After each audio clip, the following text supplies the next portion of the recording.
오늘 함께 보실 하나님 말씀 찾도록 하겠습니다. 오늘 하나님 말씀은 로마서 1장 8절에서 13절까지 말씀입니다. 먼저 내가 예수 그리스도로 말미암아 너희 모든 사람에 관하여 내 하나님께 감사함은 너희 믿음이 온 세상에 전파됨이로다. 내가 그의 아들의 복음 안에서 내 심령으로 섬기는 하나님의 나의 증인이 되시거니와 항상 내 기도에 쉬지 않고 너희를 말하며 어떻게 하든지 이제 하나님의 뜻 안에서 너희에게로 나아갈 좋은 길을 얻기를 구하노라. 내가 보기를 간절히 원하는 것은 어떤 신령한 은사를 너희에게 나누어 주어 너희를 견고하게 하려 함이니 이는 곧 내가 너희 가운데서 너희와 나의 믿음으로 말미암아 피차 아니함을 얻으려 함이라. 형제들아, 내가 여러 번 너희에게 가고자 한 것을 너희가 모르기를 원하지 아니하노니 이는 너희 중에서도 다른 이방인 중에서와 같이 열매를 맺게 하려 함이로되 지금까지 길이 막혔도다. 아멘. 열망과 열매라는 귀한 말씀 제목으로 은혜 받는 시간 되시기를 축복합니다. 아멘. 우리 강사 목사님 또 환영의 박수로 맞이하도록 하겠습니다. 성경이 왜 하나님의 말씀이라고 생각하십니까? 여러 가지 답이 있겠지만 성경은 우리의 시계 안에 다 포착이 될 수 없는 책이기 때문에 하나님의 말씀이라고 생각합니다. 우리가 다 풀 수 있고 우리가 다 이해할 수 있다면 그건 이미 성경이 아니죠. 그만큼 성경은 깊고 오묘하고 우리의 상식을 뛰어넘는 그런 메시지들을 담고 있다고 생각이 듭니다. 오늘 본문에서도 우리는 그런 대목들을 발견하게 되는데요. 오늘 본문의 중심 주제는 여러분 그 위에 쓰여져 있죠. 바울의 로마 방문 계획이라고 아마 적혀져 있을 것입니다. 사도 바울이 로마 교회를 방문하고자 했는데요. 관광하기 위해서 방문하려고 하는 것이 아닙니다. 이 로마 교회는 사도 바울이 개척한 교회가 아니에요. 한 번도 가보지 않았던 그런 교회입니다.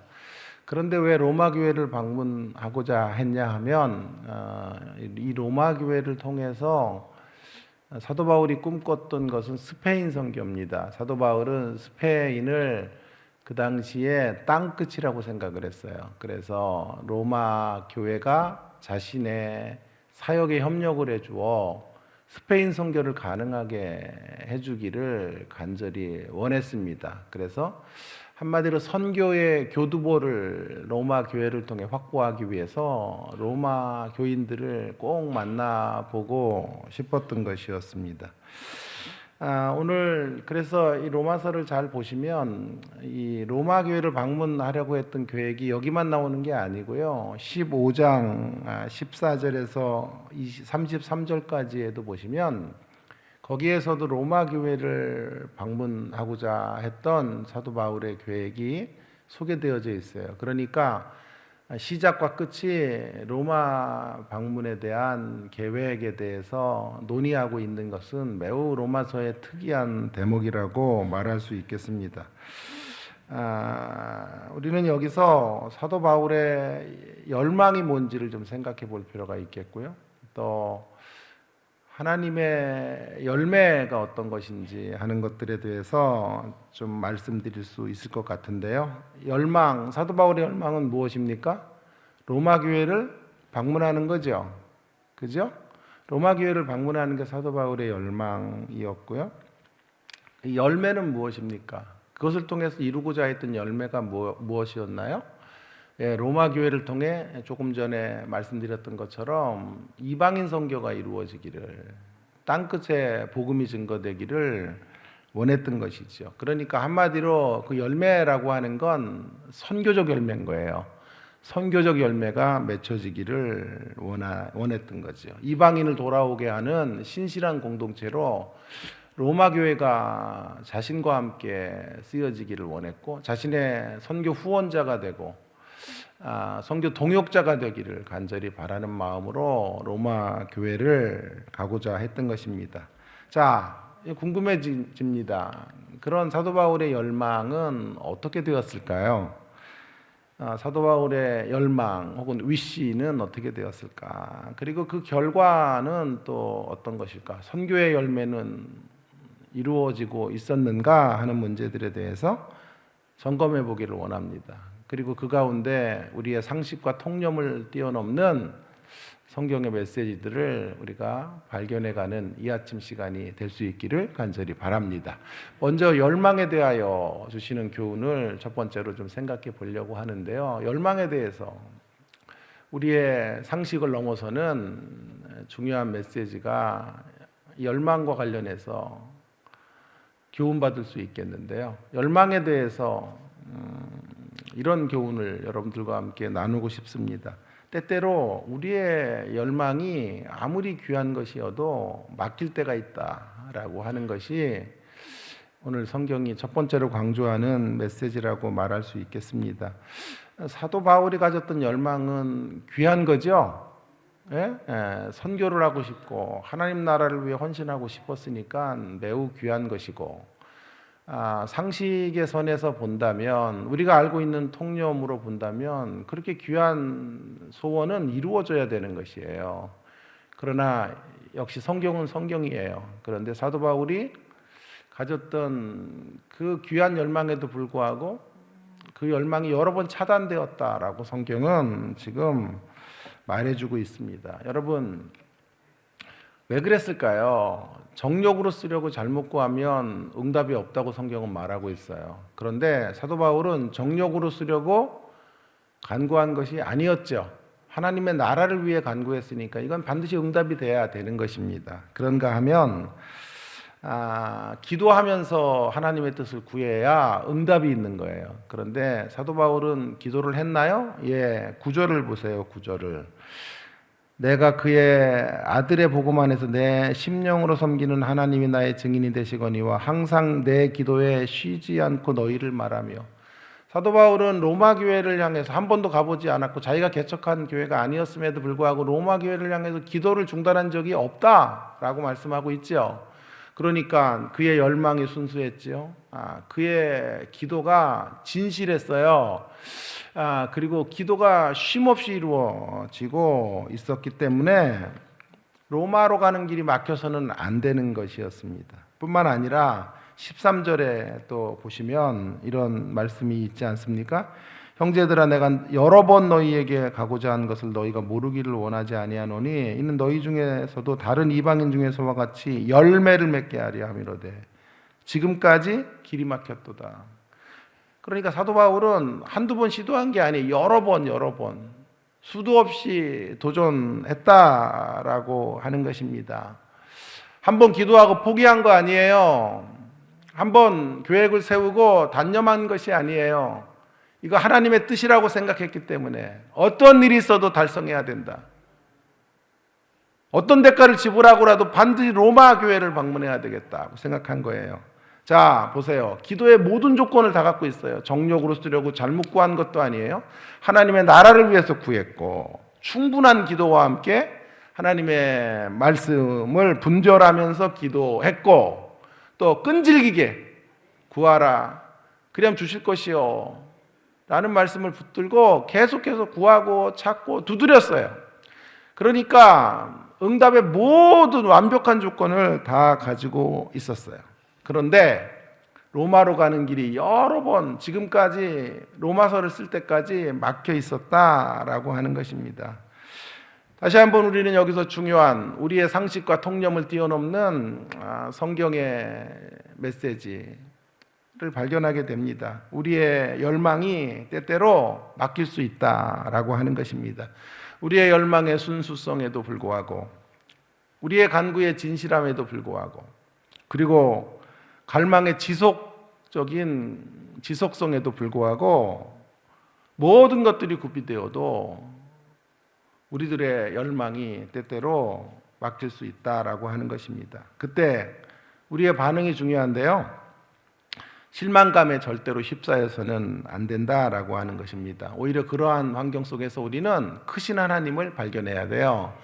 하나님이 정말 크시구나. 내가 모든 걸 다 던져서 순수함을 던지고 순수함을 드리고 기도를 드리고 끈질기게 하나님의 어떤 응답을 구하는 자리에서도 내 간구가 응답이 되지 않을 때, 않는 것처럼 보일 때 우리는 좌절하고 낙심할 것이 아니라 정말 하나님은 크시구나라고 하는 것을 깨닫게 되셔야 합니다. 선한 의도, 내가 가지고 있는 선한 의도가 거절되는 것은요, 하나님이 우리를 향한 열망, 우리를 향한 계획이 우리가 가지고 있는 계획과 열망보다 크다는 것을 반증하고 있는 것입니다. 하나님이 고작 내가 원하는 것을 이루어주는 신이라면 하나님은 우리의 종이에요. 그러나 하나님은 우리의 주인이셔야 됩니다. 하나님이 통치자이고 우리가 그분을 따라가는 거지. 우리가 원하는 것들을 하나님 앞에 내어놓고 이거 반드시 주셔야 하나님이십니다. 내가 기도하고 내가 갖고자 하는 것들을 허락해 주실 때 그래야만 당신은 나의 구주가 되십니다 라고 말하는 것은 하나님을 너무도 우리의 종처럼 부리고 쓰고 있는 거죠. 알라딘 램프의 지니처럼 내가 원하고 내가 소원할 때 나타나서 주인님 뭘 도와드릴까요? 라고 말하며 내가 갖고 싶은 것들을 이루어내는 신으로 하나님을 전락시키지 말아야 하는 것입니다. 하나님은 단지 우리들의 소원을 성취하는 대상으로 존재하는 분이 아니십니다. 자, 그렇기 때문에 여기서 중요한 사실은요, 우리의 선한 의도가 거절되는 것과 같을 때, 그때 우리에게 중요한 것은 이것입니다. 우리의 방향은 이거예요. 우리의 선한 의도가 차단되는 것 같고 중단되는 것 같을 때, 그때 우리가 정말 선하게 받들어야 될 진정한 하나님의 의도가 있다는 것을 붙잡으셔야 돼요. 선한 의도로 받들어야 될 하나님의 계획과 플랜이 있다는 것을 그 자리에서 확인하셔야 돼요. 자, 예를 들어 볼게요. 두 가지 예를 들어 보겠는데요. 조심히 안 돼요. 왜냐하면 졸다가 깨면은 제가 이단적인 발언을 하게 되는 것처럼 느껴지기 때문에 그래요. 자, 모세의 이야기를 한번 해보겠습니다. 저는 도발적인 지금 발언을 하겠습니다. 모세는 가나안 땅에 입성했습니다. 가나안 땅에 입성한 1세대는 여호수아 갈렙밖에 없는데 네가 뭐라고 말이야. 모세는 어디서 죽었죠? 광야에서 죽었어요. 그런데 저는 지금 이렇게 말씀드리고 있는 거예요. 충격이죠. 모세는 가나안에 입성했다. 성경을 새로 쓰는 거 아니에요? 아니 좀 뭐 반응을 해봐요. 웃든지 말든지 아니면 인상을 쓰든지 뛰쳐나가시든지 뭐 어떤 걸 해보시란 말이에요. 여러분, 모세의 가장 선한 열망이 무엇이었습니까? 오매불망 모세가 갈망했던 게 무엇입니까? 가나안 입성. 자기 살아생전에 가나안에 들어가기를 꿈꿨는데 모세는 광야에서 죽었어요. 가나안을 코앞에 두고 눈앞에 두고 죽었다 이 말이에요. 그러니까 그의 선한 의도가 거절됐지요.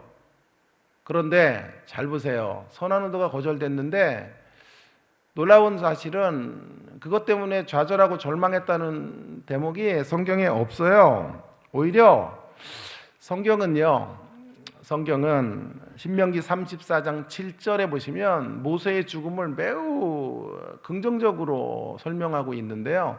모세가 죽을 때 나이 120세였으나 그의 눈이 흐리지 아니하였고 기력이 쇠하지 아니하였더라. 모세가 죽을 때요, 눈이 흐려지지 않았고 기력이 쇠하지 않았다라고 하는 것입니다. 저는 양가 부모님들이 다 살아계세요. 다행히. 얼마나 감사한지 몰라요. 물론 많이 연로하셔서 허리도 아프고 당뇨도 심하시고 뭐 어떤 때 며칠 동안 몸 좀 누워 계시기도 하시지만 그래도 살아계신 것이 얼마나 감사한지 몰라요. 종종 하나님 앞에 기도할 때가 있어요. 하나님, 우리 부모님은 어떤 임종을 맞이해야 될까요? 그런 생각을 하면서 기도하는데 딱히 우리가 어떤 기도를 드릴 대목이 없어요. 이 대목에서 하나님, 우리 부모님 언제 돌아가셔야 될까요? 봄에 돌아가기에는 너무 아깝잖아. 봄이 시작됐는데 너무 아깝고, 여름은 너무 덥고 가을은 쓸쓸하고 겨울은 너무 추우니까, 그러니까 이게 뭐 기도할 대목이 없어요. 봄, 여름, 가을, 겨울 중에 하나님께 이런 시기에 하나님 품에 안기면 좋겠습니다. 그런 기도 할 수도 없단 말이에요. 그래서 하나님 일단은 오래오래 살게 해 주시고, 큰 병 들지 않게 해 주시고, 암이 찾아오지 않게 하시고, 그런 기도들을 드리는데, 그럼 궁극적으로 그분들의 엔딩은 어떻게 돼야 되는가 할 때 고민이 많았어요.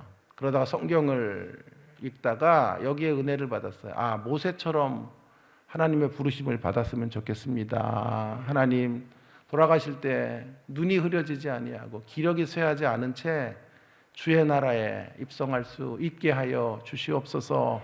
그래서 제가 우리 부모님을 놓고 기도할 때, 또 장인 어르신 장모님을 위해서 기도할 때 이런 모세 같은 임종을 맞이할 수 있도록, 복된 임종 되도록 도와달라고 기도를 계속해서 하고 있는데요. 제가 이야기를 했더니 어떤 분은 그건 잘못된 기도라 그래요. 왜냐하면 아니 그래 눈이 흐려지지 않고 기력이 쇠하지 않았으면 살아야지 왜 임종을 맞아? 그럼 언제 임종을 맞이해? 그래 도대체. 그래서 어쨌든 그 이야기도 일리가 있다라는 생각이 들어요. 여러분 또 신명기 34장 10절에서 13절에 보시면 모세의 마지막을 매우 아름답게 그리고 있어요. 모세의 마지막이요, 하나님이 모세와 같은 선지자가 이제 일어나지 못할 것이다. 모세는 여호와와 대면한 자예요. 100년에 한번 나타날까 말까한 지도자가 모세예요. 그러면 저는요, 저는 해마다 나타날 수 있는 사람이고, 여러분은요, 여러분 스스로 답을 내리세요. 자, 여러분, 모세는 어떤 분은 또 참 너무 엉뚱한 이야기를 해요. 가나안이 천국이래요. 광야는 또 뭐 애굽은 세상이고, 광야는 중간지대고, 가나안은 천국이래요. 그럼 모세 천국 못 들어갔대요. 이런 이야기가 어디 있어요? 그래. 모세가 지금 하늘에서 얼마나 화가 날까 그런 얘기를 하면, 그죠? 아니 그렇게 100년에 한번 나타날까 말까 한 하나님의 종이 천국에 못 갔다면 누가 천국 가요? 주여가 아니라 누가 천국 가냐고 도대체. 여러분 모세는 하나님 나라에 반드시 입성했고 하나님의 큰 상급을 받는 종으로 사랑받고 있다고 저는 확신해요. 가나안은 천국이 아니에요. 이스라엘 땅의 목적지였고요. 가나안에서 그 천국 같은 곳에서 또 그들은 방황하고 거기서 사사시대를 만나고 했는데요.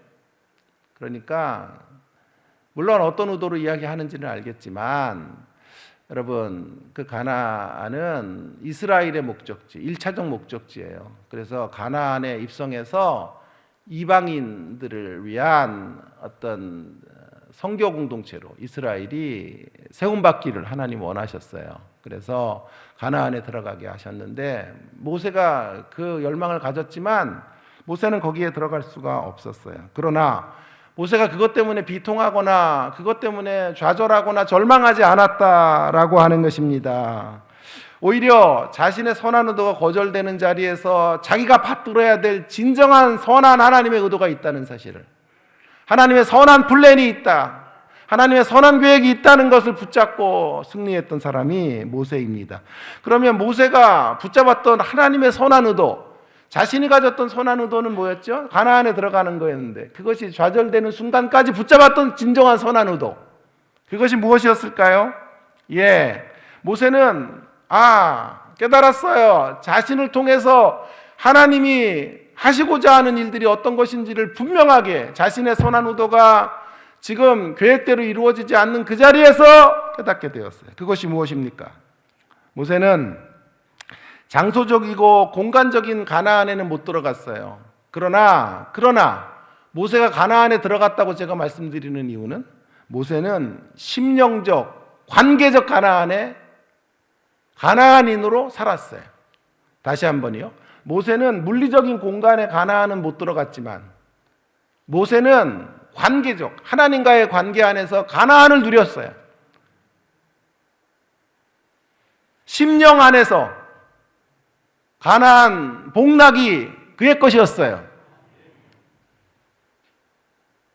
그래서 날마다 그 가나안 사람으로 가나안의 풍요와 가나안의 축복과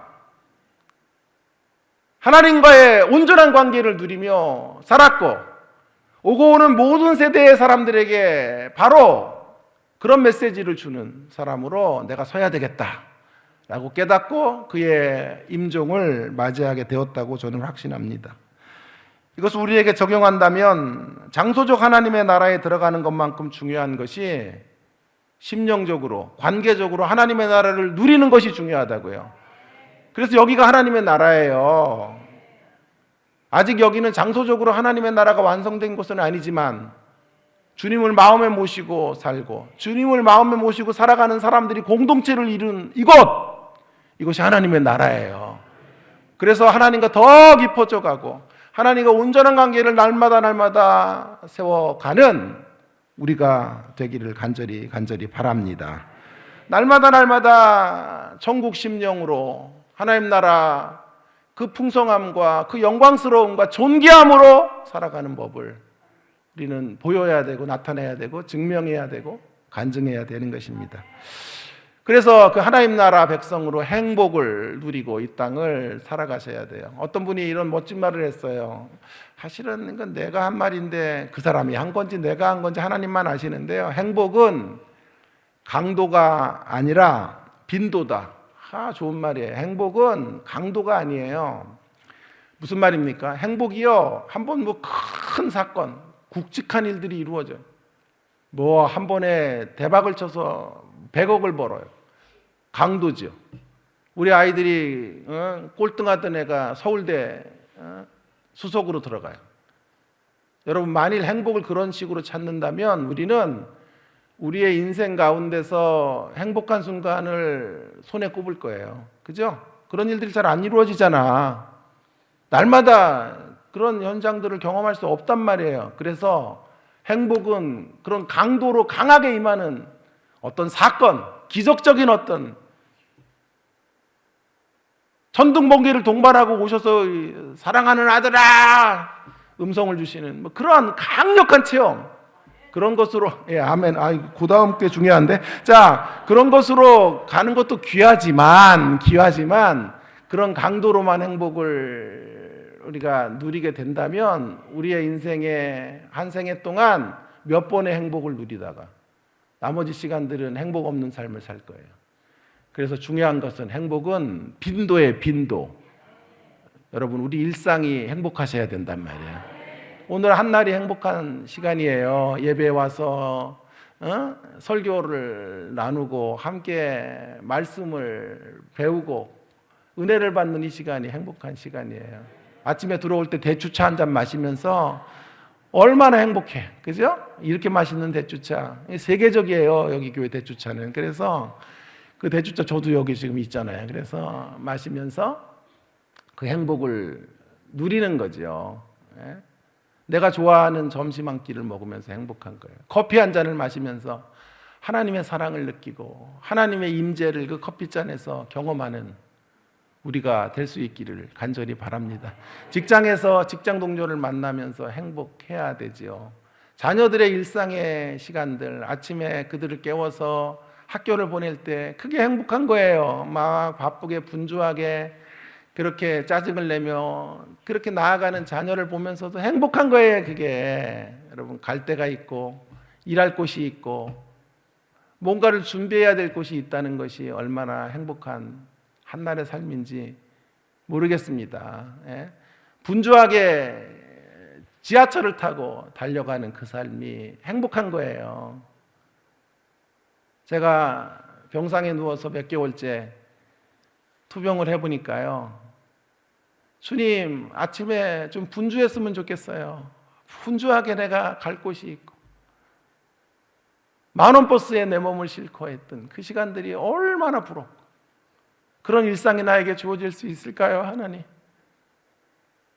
여러분이 얼마나 지금 행복한 시간들을 살고 있다는 것을 기억하시고 그 안에서 심령 천국을 누리시면서 살아가시기를 주의 이름으로 부탁을 드립니다. 적어두세요. 그래서 제 어록인데, 행복은 강도가 아니라, 강도 뭐 돈 뺏는 강도 말고요, 강력하게 임하는 어떤 것이라기보다 행복은 빈도예요. 빈도를 늘려가셔야 돼요. 날마다 작은 삶의 현실 가운데 감사하셔야 된다고요. 가을을 보며 감사하세요. 이 가을이 우리 가운데 주어져 있다는 거 감사하셔야 된다. 이 가을에 호흡할 수 있어서 감사한 거예요. 얼마나 많은 사람들이 오늘도 질병의 가운데 노출되어져 있고 이 세상을 떠나가고 있는데 우리에게 삶을 주신 것이 감사하단 말이에요. 그렇게 해서 우리의 감사들을 늘려가서 그렇게 관계적 천국들을 누리는 삶. 모세는 그런 삶을 살았어요. 그래서 모세는 가나안에 입성했다. 2단 아니에요, 저 1단이에요. 1단. 모세는 장소적 가나안에는 못 들어갔지만 관계적 가나안에서 하나님을 누리고 살았다. 우리도 그래야 되는 거예요, 우리도. 자, 두 번째 예를 좀 들어볼까요? 두 번째 예는 다윗인데요. 다윗이 가장 열망했던 것이 뭐냐 하면, 순수한 열망은 성전을 짓는 거였어요. 그죠? 다윗은 통일왕국의 수장이 되고 그리고 나서 성전을 짓고 싶었어요. 왜냐하면 자신은 왕궁에서, 상하궁에서 사는데 하나님의 궤가 휘장 가운데 있는 거예요. 너무 초라하게 느껴진 거예요. 그래서 정말 자신의 왕궁보다 더 화려하고 더 대단한 성전을 져야 되겠다는 생각을 했어요. 너무 귀하죠. 그래서 나단 목사님이 그거 당연히 하셔야죠. 하나님 기뻐하실 것입니다. 그랬는데 그 밤에 나단 선지자가 기도를 했는데 하나님이 아니다. 다윗이 나를 위해 성전을 지을 것이 아니라 내가 다윗의 성전이 되어줄 것이고 다윗의 위를 영원토록 견고케 할 것이다 라고 말씀하시면서 다윗의 성전 건축을 거절했어요. 여러분, 그랬으면 자신의 계획이, 자신의 선한 의도가 무너졌으니까 절망하고 좌절하고 낙심했을까요? 아니요. 다윗은요, 사무엘하 7장 18절에 보시면, 한번 자막 좀 주세요. 사무엘하 7장 18절에 보시면, 사무엘하 7장 18절에 이렇게 성경이 말하고 있죠. 다윗 왕이 여호와 앞에 들어가 앉아서 이르되, 주 여호와여, 나는 누구이오며 내 집이 무엇이기에 나를 여기까지 이르게 하셨나이까. 다윗이 성전 건축이 거절되는 그 장이거든요. 그때 다윗은 노래해요. 하나님, 다윗이 무엇이기에 인생 다윗을 이렇게 사랑하세요. 제 잔이 넘치나이다. 하나님, 저를 향하신 하나님의 사랑 측량할 수가 없습니다. 나는 누구이오며 내 집이 무엇이기에 내 자녀들 이렇게까지 축복해 주시겠다고 말씀하십니까? 제 왕위를 영원토록 견고하게 하시겠다 라고 이런 축복의 언약의 말씀을 주십니까? 하며 감격하고 있다고. 어느 때요? 그의 선한 의도가 거절될 때 벅찬 감격으로 그는 노래하고 있단 말이에요.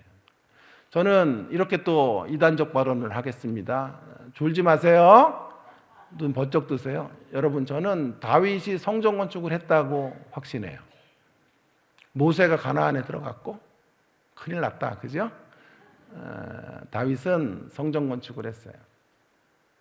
어떤 의미의 성전 건축을 했을까요? 여러분, 성전 건축은 두 개의 단계가 필요해요. 건물을 짓는 차원의 성전 건축은 다윗은 안 했어요. 못했죠. 하나님 막으셨기 때문에. 그건 솔로몬이 하죠. 자, 그러나 성전 건축이 이루어지려면요, 성전 건축의 토대를 만들어야 돼요. 토대. 예를 들어서 성전 언제 지었어요? 애굽 땅에서 종살이 할 때 성전 못 져요. 못 짓죠? 아니, 종살이 하는데 금붙지들 다 모아가지고 건물 지을 수 있어도 애굽의 바로가 성전 허물어! 그럼 허물어지는 거잖아요. 그러니까 성전 못 져요. 광야길에서 성전 못 져요. 거기선 텐트면 족한 거예요. 이동하고 어딘가를 향해 가고 있는데 거기다 건물 때려줘도 안 된단 말이에요. 가나안에 입성했어도 성전 못 져요. 입성하고 계속해서 어떤 일이 벌어졌어요? 사사시대가 펼쳐졌단 말이에요. 그래서 거기서 성전 못 져요. 사울왕이 들어섰는데 사울왕 때도 성전 못 져요. 그럼 언제 성전 져요? 다윗이 힘을 얻었을 때. 주변 나라들이 조공을 갖다 바칠 정도의 강력한 국가를 만들었을 때 성전을 지어야 되겠다고 판단한 거예요. 성전은요, 건물을 짓는 문제가 아니에요. 왜냐하면 대적들이 쳐들어와서, 대적들보다 약하면 대적들이 쳐들어와서 성전부터 허문단 말이에요. 지금도 공산당이 쳐들어오면 예수 믿는 자들부터 죽여요. 목사들부터 죽일 거예요. 아멘 하지 마세요. 자, 그러니 성전 건축에서 중요한 첫 번째 성전 건축은 토대를 만들어야 돼요. 부강한 나라를 만들어야 돼요. 강력한 리더십으로 나라를 세워야 돼요. 그것 없이 성전 건축은 이루어질 수 없어요. 자, 하나님이 그의 성전 건축을 막으셨다고요. 그때 다윗은 자기가 받들어야 될 진정한 성전 건축이 무엇인가 라고 하는 것을 알게 된 거죠. 영적 토대를 건설하는 성전 건축을 자신은 해야 된다. 그것이 하나님의 선한 의도라는 것을 발견하게 된 거예요. 영적 토대가 만들어지지 않는다면 건물은 껍데기에 불과해요. 건물은 껍데기에 불과해요. 이 건물이 이렇게 귀한 이유는 이 안에 영적인 하나님의 백성들이 함께 신앙생활을 하기 때문에 이 건물이 소중한 거예요. 할렐루야. 여러분이 없는 건물은 아무런 의미 없어요. 여러분이 있기 때문에, 여러분이 함께 신앙생활을 할 수 있는 공간으로의 건물은 가치가 있는 거예요. 그 영적인 토대가 다윗을 통해 이루어지고 있는 거예요. 그래서 성전 건축 1은 다윗이 한 것이고 성전 건축 2는 솔로몬이 하게 된 거예요. 여러분, 다시 첫 번째 교훈으로 돌아오겠습니다. 우리의 선한 의도가 좌절될 때 낙심하면 안 돼요. 그때 진짜 받들어야 될 진정한 선한 의도, 하나님의 참된 선한 의도가 있다는 것을 기억하시고 그 선한 의도를 추구해 가시는 우리가 될 수 있기를 간절히 바랍니다. 어떤 일을 결정하시는 분은 하나님의 몫이에요. 하나님의 주권 안에 있는 거예요. 우리 절대 주권 신앙을 붙잡으시고 우리의 선한 의도가 막히는 자리에도 하나님의 주권을 인정하는 가운데 오직 선한 의도로 받들어야 될 그분의 뜻과 교훈을 발견하시고 그 방향을 향해 달려가시는 송천장로교회 모든 성도님들 되기를 주의 이름으로 축원합니다. 자, 이제 두 번째 이야기를 좀 해야 되겠어요. 그러면 자, 그의 열망은 막혔죠, 지금까지. 그런데 그의 열매는 어떻게 되었을까요? 열망과 열매잖아요. 열매에 대하여 주시는 교훈. 자, 열매는 어떤 열매라 그랬죠? 성교적 열매죠. 성교적 열매를 거두기 위해 사도 바울이 로마로 가고자 했잖아요. 그죠? 근데 열망이 지금 중단되고 있죠. 차단됐잖아요. 그럼 열매는 어떻게 됐을까요? 성교적 열매는 어떻게 됐을까요? 예, 여기 놀라운 대목이 있는데요. 그것은 이것이에요. 우리의 열망이 좌절되는 순간에도 하나님의 열매 맺는 사역은 중단 없이 계속된다는 거예요. 이게 놀라운 성경의 우리의 통념으로는 이해되지 못하는, 이해할 수 없는 성경의 어떤 메시지가 될 수 있다고 생각해요.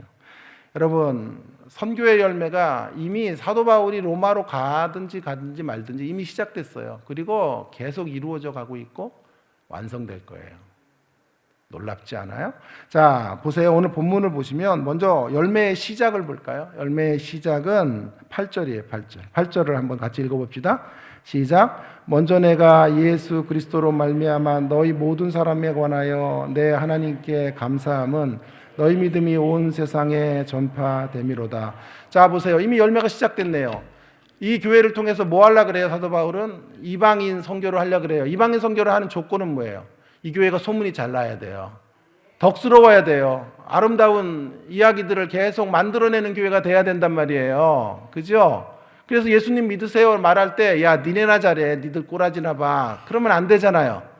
너무 덕스럽고 너무 흠모하고 존경할 만한 사람들이 신앙인들이 되고 교회에 대한 아름다운 소문들이 세상 각처에 퍼질 때 이방인 선교가 이루어지는 거죠. 그런데 그 열매 역사의 시작이 이미 이루어지고 있는 거잖아요. 사도 바울이 로마 교회를 방문하기 전부터 이미 로마 교회는 좋은 소문을 각처에서 내고 아름다운 향기를 드러내는 교회로 쓰임받게 되었단 말이에요. 열매는 시작됐어요. 하나님의 열매는. 열매는 어떻게 계속되고 있나 보십시다. 열매의 과정을 볼까요? 자, 여러분, 열매의 과정은 이거예요. 사도 바울이 로마 교회를 못 가죠. 계속 여러 번 맡겼죠. 여러 번 맡겼죠. 그죠? 그러다가 나중에 가요. 어떻게 가요? 자기가 비행기싹, 배싹 이렇게 자기가 끊어서 안 가요. 하나님 배도 준비해 놓고 다 가게 하신다고. 포로로 잡혀가지고 로마로 갔어요. 그래가지고 얼마나 좋아. 포로로 잡혀가니까 이 포로 죽이면 안 되거든. 그래서 잘 보호해가지고 로마까지 갔단 말이에요. 나중에는 가지만 여러 번 막혔어요. 로마서를 쓸 때 지금까지는 길이 막혔다 그러잖아요. 못 갔다고죠. 그런데요, 여러분, 여기가 놀라운 은혜예요. 만일 사도 바울이 로마 교회를 한 번의 기도로 갔다면, 길이 막히지 않았다면 죄송하지만 로마서는 기록될 수 없었을 거예요. 자기가 못 가자, 계속 길이 막히자 그는 뭘 해야 될까를 생각한 거예요. 내가 로마 교회에 가서 로마 교회를 만나기 전에, 로마 교인들을 만나기 전에 준비를 해야 되겠다. 그 준비는 영적 준비예요. 로마서를 쓴 거예요. 로마서를 써서 그들의 신앙을 점검하고 기독교 신앙의 정수가 되는 교리들을 그들에게 먼저 전달해 줘야 되겠다. 그리고 그걸 준비시켜 놓고 때가 돼서 하나님이 나를 보내실 때, 섭리 가운데 보내실 때 로마 교회로 가서 로마 교회를 통하여 선교 공동체로 그들을 통해 하나님의 역사가 펼쳐지도록 해야 되겠다 생각한 거예요. 여러분, 로마서는 어떤 책입니까? 모든 목사들이 소원을 품는 것 중에 하나가 내 생애가 끝나기 전에 로마서 한번 제대로 다루고 하나님 나라 가고 싶은 소원이 모든 목사들에게 있을 거라고 저는 생각해요. 이찬수 목사도 그런 생각을 했던 모양이에요. 그래서 제가 이찬수 목사 로마서를 보았더니 그런 얘기를 하더라고요. 자기가 진짜 절정기, 자기 설교의 절정기 때 로마서를 한번 다루고 싶다. 그래 못 다뤘대요. 계속. 아직도 절정기가 아니고 아직도 부족해. 로마서를 다루기엔 턱없이 부족해. 그런데 어느 날 새벽에 묵상을 하는데 이런 깨달음을 주시더래요. 야, 너 언제 로마서 다룰래? 내 전성기예요. 그랬더니 주님이 이렇게 음성을 주시는 것 같더래요. 아니, 네 전성기에 로마서 다뤘다간 죽을 때까지 못 다루고 네가 로마서를 설교하면 그때 전성기가 온다. 그래서 로마서를 몇 년 전에 설교한 거예요. 제가 그 설교, 그 이야기에 도전을 받았어요. 그래가지고 그래, 나도 로마서를 해야 되겠다. 그래서 로마서를 시작하면서 제가 하나님 로마서를 강해할 테니 제 인생의 전성기를 허락해 주십시오. 그래서 아멘도 안 하네요. 자, 그래서 로마서를 제가 지금 8장까지 했는데 몸이 안 좋아가지고 이 8장에서 멈췄어요. 전성기가 안 온 거예요? 아니, 이제 주실 거예요. 전성기. 이 시련을 지나서 내 인생의 전성기를 반드시 주실 것이고 9장을 다루게 되고 그렇게 해서 로마서 마지막까지 16장까지 가게 하실 거라고 생각해요. 여러분, 왜 이렇게 로마서에 목회자들이 치중을 할까요? 어떤 신학교는 로마서를 암기해야 졸업을 시켜요. 성경을 백독하고 로마서를 암기하는 조건으로 신학을 졸업하도록 하는 학교도 있었어요. 그만큼 로마서 사랑은 전 세계적으로 가득해요. 왜요? 로마서가 모든 복음의 정수이기 때문에 그래요. 근데 아세요? 그 로마서가 실상은 사도 바울의 기도가 막혔을 때 쓰여졌다는 사실. 이게 하나님의 역사예요. 하나님 이런 분이에요. 기도가 막히는 것 같은데 실상은 그 기도가 막히는 것이 유익이 된 거예요. 복이 된 거예요. 그래가지고 가장 위대한 책, 성경 중에 66권 중에 한 권의 책을 만약에 가지고 여러분 무인도에 들어가려면 빌레몬서 가져가면 안 돼요. 한 장짜리 맨날 한 권 들고 가려면 뭐 두말할 것도 없이 전 로마서를 들고 무인도로 가고 싶어요. 그만큼 로마서는 깊은 책이 옳습니다. 그래서 로마서를 강의하려고 강의집들을 두시는데 적어도요, 글쎄 모르겠어요. 로마서에 대한 책들이 얼마나 많을까요? 제가 구입한 책은 한 50권도 넘어요. 근데 시중에 나와 있는 우리나라 로마서 모든 걸 다 하면 아마 수백 권도 넘을 거예요. 그만큼 로마서의 사랑이 커요. 그래서 어느 교회 목사님이 3번 관련된데 주일 예배를 다 로마서만 들었대잖아. 3년, 4년 로마서 하고 그분 쫓겨나면 다른 분 와가지고 또 로마서로 해야 됩니다. 그래가지고 4년 하고 또 나가시고 또 3번째 목사님 와서 또 로마서 해야 됩니다. 그래가지고 또 5년 하고. 그래서 평생 그 교인들이 로마서만 들었다고 하는 얘기도 있어요. 여러분, 로이드 존슨은 로마서라는 책을 몇 권, 8권인가요? 수백 페이지짜리 8권을 썼어요. 이 16장밖에 안 되는 거 8권을 썼어요. 로마서는 그렇게 깊은 책이에요.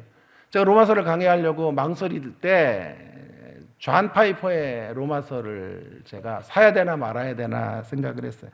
왜냐하면 7권이에요, 책이. 한 책당 한 500페이지가 넘어요. 7권이. 가격이 얼마인지 30만 원도 넘어요. 아무리 교수래도요, 30만 원 주고 그거 한 권 사기가, 7권 시리즈 사기가 쉽지가 않아서 계속 망설이고 소재 그걸 만지작거리기도 하고 빌려서 보기도 하고 그러다가 사야 될까 말아야 될까 하나님 응답해 주세요. 기도를 했죠. 기도를 했는데 사라. 거기서 한 편이라도 제대로 된 거 묵상할 수 있으면 가치가 있다. 30만 원 들여서 하나의 묵상이라도 제대로 할 수 있으면 가치 있는 거다. 그래서 샀어요. 여러분, 근데 제가 그 책을 읽으면서 이런 생각이 들었어요. 그분이 로마서를 7권을요 몇 년 동안 했냐면 16년 동안 설교했어요. 16년. 로마서를 주일에 16년을 했대요. 존 파이프 목사님이. 그러니까 여러분 몇 년쯤 빠져도 돼요. 한 3년 빠져도요. 몇 장 안 나가 있어. 4장밖에 안 하고 있고. 16년. 16장이니까 1년에 한 장씩 하는 거야. 맨날 와도 1장이 안 넘어가. 1년 내내 1장만 해요. 그만큼 로마서가 깊이가 있기 때문에 그런 것이에요. 여러분, 무슨 얘기를 제가 드리려고 하는 거예요? 여러분, 이렇게 가장 영적인 책, 가장 기독교 신앙의 정수가 되는 책이 사실은 그의 기도가 응답되지 않는 그 시기에 만들어졌다라고 하는 거예요. 이게 하나님의 오묘한 섭리고 하나님의 반전이고 하나님의 위대한 역사이다 라고 말씀드리는 거예요. 자, 열매의 결국을 얘기해 볼까요? 열매의 결국 어떻게 됐을까요? 이 열매가 어떻게 완성될까요? 나중에 사도 바울이 죄인의 몸으로 로마로 가요. 그리고 시간이 지나 로마에 기독교가 국교로 승인이 돼요. 할렐루야. 313년에 황제가 로마의 국교는 기독교라고 선언하게 되는 거예요. 저는 확신합니다. 그 일에 교두보가 된 교회는 로마 교회였을 거예요. 로마 교회가 그 일에 선두주자가 되어 로마를 기독교 국가로 만들어 버렸어요. 어떤 사람은 그것이 늘 좋은 것만은 아닙니다. 기독교 국가가 돼가지고 종교인들이 많이 만들어지고 높은 권력자들이 예수 믿으니까 교회 가지도 않으면서 신앙도 없으면서 교회 가는 척하고 그런 적당한 종교인들을 만들어 놨다고 말하는 사람도 있지만 긍정적인 면도 되게 많아요. 여러분, 이 로마가 기독교를 국교로 승인했기 때문에 이단들이 더 이상 교회를 핍박할 수 없었고요. 복음을 만방에 전할 수 있는 길들이 열리게 되었어요. 그러니까 이건 어마어마한 쾌거이고 대단한 역사가 펼쳐지게 된 것이 아닙니까? 보세요, 여러분. 그의 열망이 막혔지만 하나님의 사역에는 손해가 없었어요. 열매 맺는 사역에는 어떤 지장도 없었다라고 하는 것입니다. 오히려 그의 열망이 중단되는 그 자리에 가장 위대한 역사, 로마서가 쓰여지는 역사들이 이루어지게 되었다라고 하는 것입니다. 그러므로 저는 여러분들에게 말씀드리고 싶습니다. 여러분, 이 열망과 열매의 관계 안에서 생각해 볼 때 우리를 향하신 하나님의 이끄심과 인도하심에 대한 새로운 계산법이 필요해요. 새로운 계산법. 너무도 근시안적인 안목을 가지고 하나님의 기도 응답을, 하나님의 인도하심을 계산하는 우리가 되지 않게 되기를 간절히 바랍니다. 당장 내가 기도하고 있는 기도의 제목들이 지금 당장 내 손에 주어지느냐 주어지지 않느냐를 가지고 하나님의 사랑을 측정하거나 평가하지 않게 되기를 간절히 바랍니다. 그건 너무 좁은 안목이에요. 그것은 하나님의 인도하심을 고작 소원의 차원, 열망의 차원으로만 바라보는 거예요. 열망의 차원으로 본다면 내 기도가 응답되기도 하고 응답되지 않기도 할 거예요. 열망의 차원으로 여러분 하나님의 인도하심을 계산하지 말게 되기를 바랍니다. 열망의 차원이 아니라 열매의 차원에서 하나님의 선하심을 바라볼 수 있는 우리가 되기를 간절히 주님의 이름으로 축원합니다. 우리의 열망이 어떻게 되든지 간에 하나님은 이미 일하고 계시고 하나님의 일은 지금도 계속될 것이고 하나님의 일하심의 역사들은 온전히 그분의 뜻 가운데 완성되어지게 될 거예요.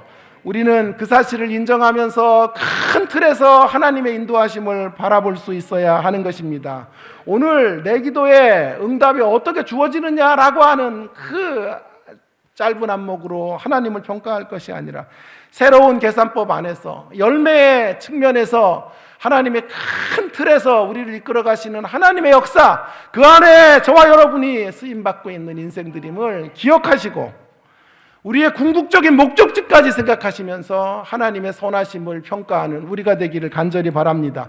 우리의 목적지는 영광스러운 하나님의 나라가 될 거예요. 저와 여러분은 부활로 끝날 거예요. 승리하게 될 거예요.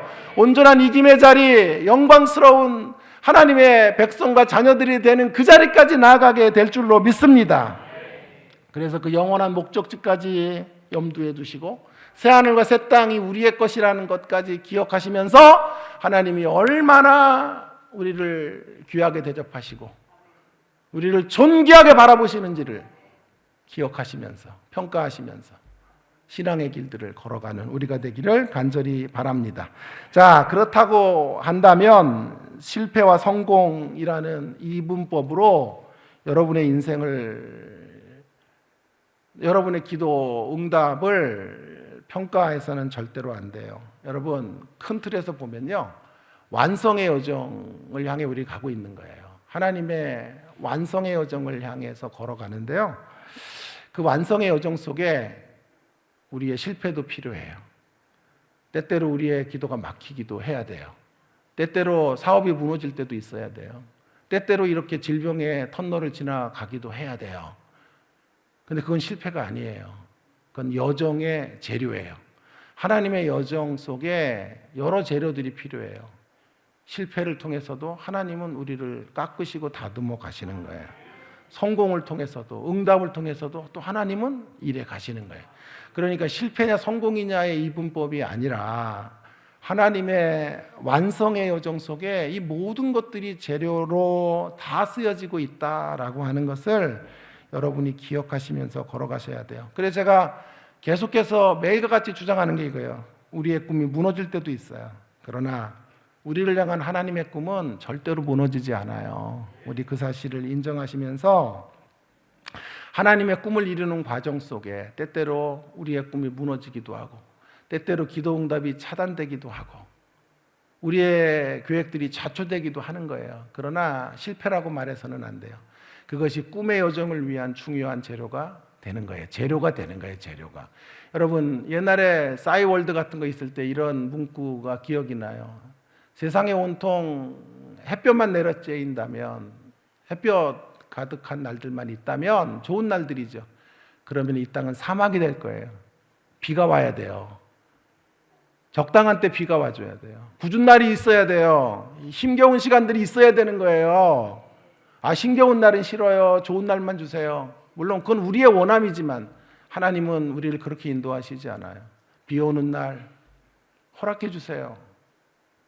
혹독한 겨울도 지나가게 하신단 말이에요. 그래야 봄이 가치가 있고 그래야 햇볕 쬐는 날이 정말 감사의 고백으로 나갈 수 있게 되는 것이기 때문에 그래요.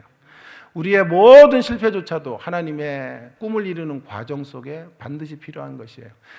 여러분, 이영표 집사님의 이야기 그리고 제 아내 이야기 잠깐 하고 마쳐야 되겠는데, 이영표 집사를 제가 참 존경하고 좋아해요. 이영표 집사는 진짜 신앙인인데 젊은이들에게 강연할 때 이런 강연을 하더라고요. 실패의 반대말이 성공인가? 성공의 반대말이 실패인가? 그는 아니라고 젊은이들에게 말하더군요. 그는 축구를 하면서 자신의 인생의 터닝 포인트가 될 만한 중요한 경기가 7번, 8번 있었대요. 뭐 아시안 게임이라든가 뭐 또 세계의 이제 스카우터들이 와서 그를 평가할 때 얘를 데리고 갈까 말까 평가하는 심사위원들이 와서 경기를 관람할 때 이런 경기들은 중요한 경기 인생에 그런데 놀랍게도요, 그런 자기 인생의 7번, 8번의 중요한 경기를 다 졌대요. 그때 최악의 경기력으로 자기가 경기도 못 나간 적도 있고 중간에 교체 선수가 된 적도 있었다 그래요. 이제 끝났다. 좌절의 순간이 찾아왔다 그래요.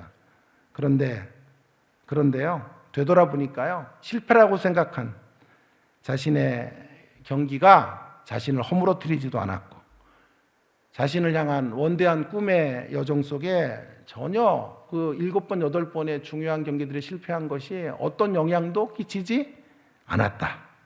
그러므로 실패의 반대말은 성공, 성공의 반대말은 실패가 아니다. 꿈을 이룬 모든 사람들의 삶을 추적해 가보면요, 꿈의 여정 속에 반드시 실패가 필요하고 성공은 성공대로 또 필요한 것이다 라고 하는 것입니다. 오늘 본문으로 말하면 때때로 우리의 열망이 차단되기도 하는 거예요. 그러나 하나님의 꿈의 여정, 하나님의 열매의 측면에서 본다면 그 모든 것들도 다 필요하고 그 모든 여정 속에서 우리는 만들어져 가게 되는 것이다 라는 것입니다. 여러분, 와이프 이야기를 한번 제가 해보겠습니다. 제가 작년 겨울에 우리 둘은 다 교수니까요, 이제 참 좋은 게 뭐냐 하면 방학을 같이 써요, 방학을. 그래서 방학이 됐는데 방학에도 바빠요. 저는 계속 집회를 다녔고 와이프도 와이프대로 또 여러 가지 연구 실적을 내고 이렇게 바빴는데, 그래서 제가 이런 제안을 했어요. 여보, 우리 이렇게 바쁘게만 살지 말고 방학에 한 하루나 이틀 정도는 그냥 아무것도 하지 말고 거룩한 멍이 있잖아요. 멍 때리기를 하자.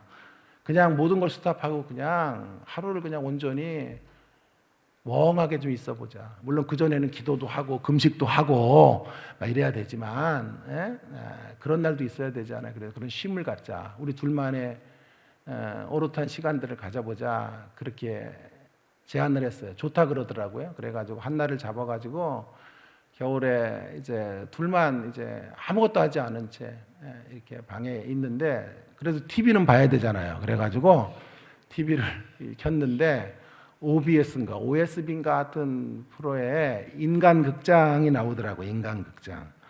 근데 거기 인천 단원구에서 오는 빵집이 소개가 되어져 있는 거예요. 너무도 가난한 집에서 사는 부부가 빵집을 해요, 단원구에서. 그런데 여자가 프랑스 여자예요. 남자는 한국 남자이고요. 뭐 맘즈 베이커리인가 뭐 이름이 그렇게 되었던 것 같아요. 그런데 그 남자가 프랑스에 사진 공부하러 가서 대학에서 이 여인을 만난 거예요. 그래서 결혼을 하고 돌아온 거예요.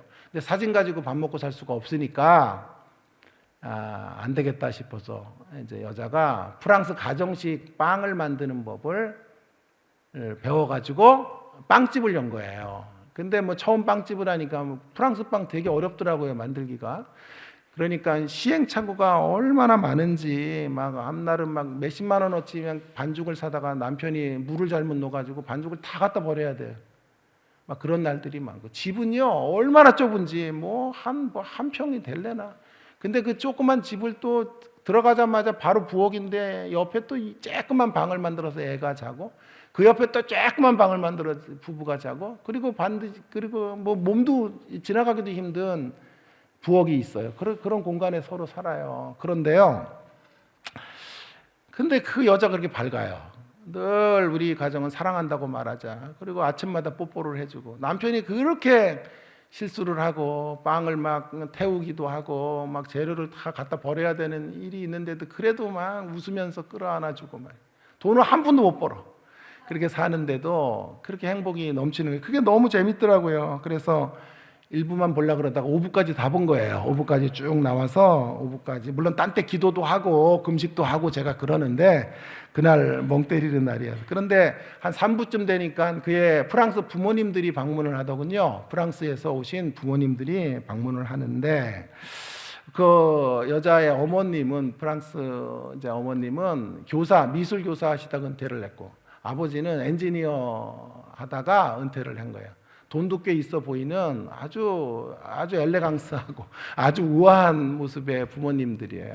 그런데 1년에 2번 이 딸을 방문해 가지고 그 좁은 방에 같이 자는 거예요. 나 같으면 좀 호텔 좀 구해서 잘 것 같은데 여기서 자야 된다. 그게 의미 있다. 그래가지고 거기 또 마루에다가 펴가지고 그 비좁은 데서 막 화장실도 막 너무 조그마 그런 데서 거기서 자는 거예요. 그리고 아침에는 애를 유치원에 보내주고 또 바로 빵집에 가서 빵 만들고 데코 같은 것도 엄마가 그림을 잘 그리니까 그림으로 그려주고 막 그러는 거예요. 그래서 이제 빵집에 가서 일을 도와주고 있는데 PD가 묻는 거예요. 그 엄마에게 이렇게 물은 거예요.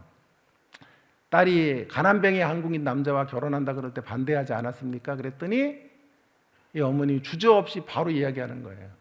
아니 왜 반대합니까? 왜 반대합니까? 딸이 모험을 향한 여정, 새로운 모험을 향한 여정을 떠나는데 왜 반대할 일이 있어요? 가난이면 대수예요? 이야기하는 거예요. 오히려 박수 쳤습니다. 그 여정을 잘 떠나라고 박수 치고 격려했다는 거예요. 우리 딸이 새로운 여정을 떠났기 때문에 한국이란 나라, 미지의 나라 우리가 1년에 2번씩 와서 여행을 하고 이분들의 꿈은요. 자신들의 퇴직금, 연금 같은 거 받아가지고 자녀에게 다 안 주고요. 그걸 가지고 여행하는 거예요. 죽을 때까지 부부가 세계 각처를 돌아다니면서 여행하는 거래요. 그래가지고 한국에 와서도 그 집에 며칠 있다가 또 마지막 2주는 두 부부만 여행을 해요. 고성이나 이런 데 가가지고 대전도 왔나 모르겠어. 어쨌든 그래서 여행을 하고 다시 프랑스로 돌아가는 그런 일들을 하는 거예요. 너무 감동을 받은 거예요. 그런 멘탈과 그런 생각이 너무 귀하잖아요. 한국인 부모 같으면 난리가 날 거예요. 이거 사, 네가 뭐가 아쉬워서 그 가난뱅이랑 결혼을 했어. 좀 더 리얼하게 말해볼까요? 이년아, 어? 도대체 내가 결혼하지 말라 그랬지. 그 가난뱅이 그 한국인에게 뭐 결혼해가지고 이렇게 사니? 이게 집이니 이게 집거리만한데 이렇게 살고 가슴이 아파. 그리고 자기 있는 돈 다 몰빵해가지고 이거라도 해가지고 좀 큰 전사라도 얻어 이 왼수야. 마지막 죽으면서도 눈을 못 감아 그냥 아유 저 애물단지 저것 때문에 내가 가슴이 아파. 그러다가 깨꼬닥 하나님 나라로 가는데요. 외국인 부모 멋있잖아요. 꿈을 향한 여정을 떠나는데 축복해야지. 그리고 그의 시행착오만 우리가 줄여주고 시행착오로 벌어진 일들만 도와주는 역할을 부모는 감당해야 된다라고 하는 거예요. 얼마나 은혜가 됐는지 눈물이 제가 나더라고. 그때 준하는 미국 가 있었을 때인데 눈물이 나는데 와이프도 쑥 울고 있더라고. 뭔지 모르게 눈물이 났어요. 딸과 오버랩이 돼가지고. 그러더니 와이프가 나에게 그러는 거예요. 여보, 우리도 준하 저렇게 키우자. 준하의 선택을 존중하고 우리 거 강요하지 말고 그의 길을 걸어가게, 그의 꿈을 향해 가게 하고 그가 시행착오 하는 것만 옆에서 도와주는 부모가 됩시다. 내가 아멘 했죠. 그리고 그 다음 말이 굉장히 재밌어요. 돈 다 주지 말고 우리 노년에 여행하며 세계 각처를 돌아다니며 삽시다. 역시 제가 아멘 했죠. 그리고 닭 5부작을 다 봤는데 와이프가 벌떡 일어나는 거예요. 밤이 다 됐는데 그때 제가 대치동에 살았는데 지금은 잠실로 이사 갔지만 근데 갑자기 일어나더니 여기를 가야 되겠다는 거야. 단원구에. 여보 지금 몇 시인데 9시도 넘었어. 길 막혀서 안 돼. 2시간도 더 걸려. 그랬더니 아니래요. 문 닫았어 거기. 그랬더니 그래도 가고 싶대요. 왜? 그랬더니 어쨌든 달려가가지고 빵을 사줘야 된대. 격려를 줘야 된대. 그래가지고 이 빵도 안 팔리고 저 힘든데 가서 격려해주고 힘내라 힘 외치고 하고 싶대. 그래서 아유 제발 좀 오지랖 떨지 말고 가만 앉아있어. 와이프 이런 사람하고 내가 살아요. 패키지로 여행 가잖아요. 그러면 와이프가요 그 가이드 옆에 딱 붙어요. 그래가지고 줄 세워요. 저 준하 아빠 일로 줄 서시고 빨리 줄 서세요. 그래가지고 우리는 여보 좀 뒤로 와. 그래도 와이프는 얼마나 오지랖이 넓은지. 그래가지고 그 가이드 필요한 거 다 갖다가 자기가 가서 가게 사다가 주고 뭐 목마르시죠? 막 이런 사람. 그런 사람이랑 사니까 암이 오더라고. 그래서 여러분, 그래서 제가 말렸더니 그럼 내일 가겠다 그러는 거예요. 그래가지고 그 다음날 아침에 간 거예요. 가가지고요 돌아왔는데 빵을요 6개월치를 사온 거야. 6개월치를. 거기 있는 빵을 다 가져온 거야. 다 가져온. 격려 준다고. 갈 때 또 그냥 간 게 아니에요. 유치원 다니는 아이 그림책 이렇게 색칠 공부하는 거 있잖아. 그림. 그것도 한 권 가지고 간 거예요. 가가지고 격려 줘야 된다고. 그리고 빵을 사왔는데 너무 많이 사왔고, 여보 이거 어떻게 다 먹어? 근데 그 다음날 또 빵이 또 오더라고. 다 차에 못 실어갖고 또 배달을 했대. 그래가지고 그 다음날 만드는 것까지 다 온 거예요. 그래서 한동안은 빵을 냉동실에 넣어놓고 막 빵만 얘기만 해도 막 구역질이 나. 그때 암이 왔나? 어쨌든 그래서 어쨌든 구역질이. 근데 우스운 이야기가 이거예요, 여러분. 시간이 다 돼가지고 우스운 이야기가 이거예요. 근데 갔더니 그 프랑스 여자분이 나오는데 깜짝 놀래더래요. 아니 어떻게 그 TV 프로를 보고 왔냐고. 깜짝 놀래면서 이렇게 얘기하더래요. 그 프로가 6년 전 거래. 6년 전 거. 우리는 지난주 건 줄 알았어. 그래가지고 어째 좀 이상하다 했는데 6년 전 거래. 6년 처음 방영됐을 때 한두 분 왔는데 6년 지나서 온 분은 처음이에요. 그러면서 근데 거기 명물이 됐대요. 그리고 애는 지금 6학년이 된가 6학년이. 그림책은 어떻게 쓸까요? 그래도 주고 왔대. 거기다 색칠이라도 하라고 6학년한테. 이렇게 조금 웃을 줄 알았으면 괜히 했다. 아유. 여러분 제가 왜 빵집 이야기를 하고 있는 것입니까? 여기서 중요한 포인트는 모험의 여정. 모험의 여정 속에는 실패가 없어요. 실패도 모험을 위한 재료가 되는 거예요. 성공과 실패의 이분법으로 우리 인생을 바라보지 않게 되기를 간절히 바랍니다. 더 큰 안목으로 바라보시고 열매의 측면에서 바라보시고 완성의 측면 가운데서 본다면 우리의 모험의 여정 속에 실패도 있고 좌절도 있고 절망도 있고 고통의 시간도 있어요. 어두운 터널도 지나요.